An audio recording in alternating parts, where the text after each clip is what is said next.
राज ठाकरे आणि उद्धव ठाकरेंच्या युतीची चर्चा सुरू असताना आता लक्ष वेधलंय ते पवार काका पुतण्यांच्या जवळीकतेने। आज पुन्हा एकदा शरद पवार आणि उपमुख्यमंत्री अजित पवार एकत्र आले होते, त्यामुळे पवार काका पुतणे एकत्र येणार असल्याच्या चर्चा जोर धरू लागल्यात। दरम्यान आज शरद पवारांसोबत झालेल्या भेटीबाबत खुद्द अजित पवारांनी भाष्य केलंय।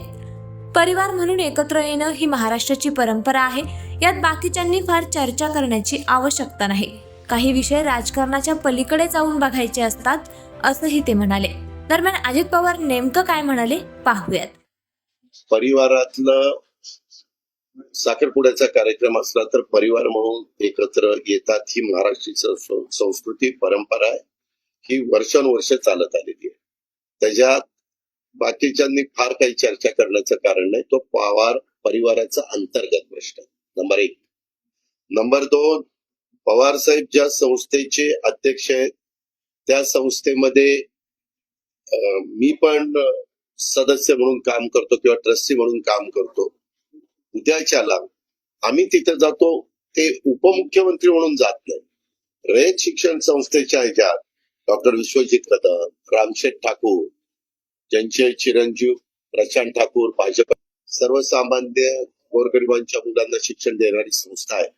इथं असणाऱ्यापैकी कुणी ना कुणी रयतमध्ये शिक्षण 100% घेतलं असेल आणि एक चांगली संस्था कर्मकांडांनी काढली। त्याचे पहिले अध्यक्ष चव्हाण साहेब होते, नंतर अध्यक्ष वसंतदादा झाले, आता पवार साहेब आहेत। त्याच्यावर तिथं पण एआयचा काय आपण वापर करू शकतो, नवीन शिक्षण कशा पद्धतीने आपण त्या मुलांना मुलींना देऊ शकतो, त्याच्याकरता फंड्स कसे उभे करू शकतो, म्हणून ती मीटिंग होती। ती आपल्या मुला मुलींच्या भल्याकरताच होती। ते चर्चेमध्ये मी त्याकरता गेलेलो होतो।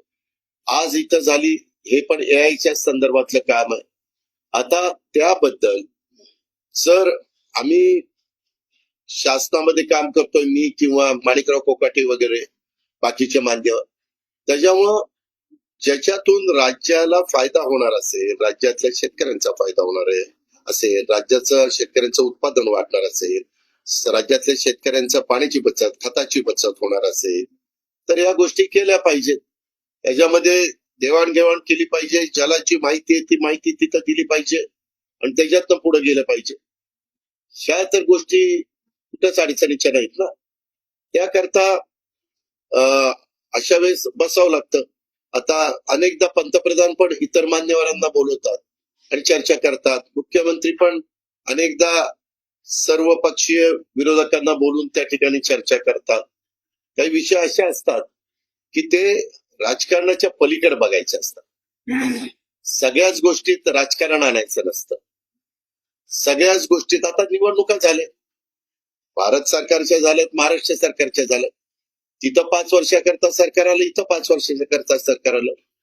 जनतेला काही गोष्टीला आम्ही बांधील आहोत, आम्ही काही शब्द जनतेला दिलेले आणि त्याची पूर्तता करण्याच्या करता अनेकांच्या मध्ये काही अनुभवाच्या बद्दलचे बोल असतील, काहींनी अभ्यास केलेला असेल, काहींची अधिकची माहिती असेल, तर त्या माहितीची विचाराची देवाणघेवाण, माहितीची देवाणघेवाण करणं हे आपल्या महाराष्ट्राला 1 मेला महाराष्ट्र दिन आहे, कामगार दिन आहे। 65 वर्ष महाराष्ट्राच्या निर्मितीला होत आहेत आणि ते महत्वाचं सुसंस्कृत महाराष्ट्रामध्ये सुसंस्कृतपणा कसा असला पाहिजे हे चव्हाण साहेबांनी आपल्याला शिकवलेलं आहे।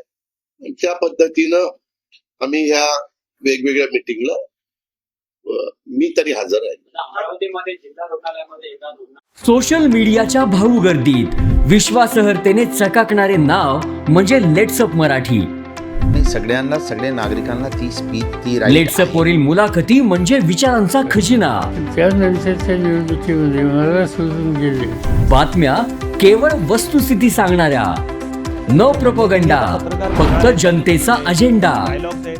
क्योंकि आने वाला कल जाने वाला है, जाने वाला कल आने वाला है। राजकारण, मनोरंजन असो की क्रीडा क्षेत्र, महाराष्ट्राची स्पंदने संवेदनशीलतेने टिपणारे माध्यम म्हणजे लेट्सअप मराठी।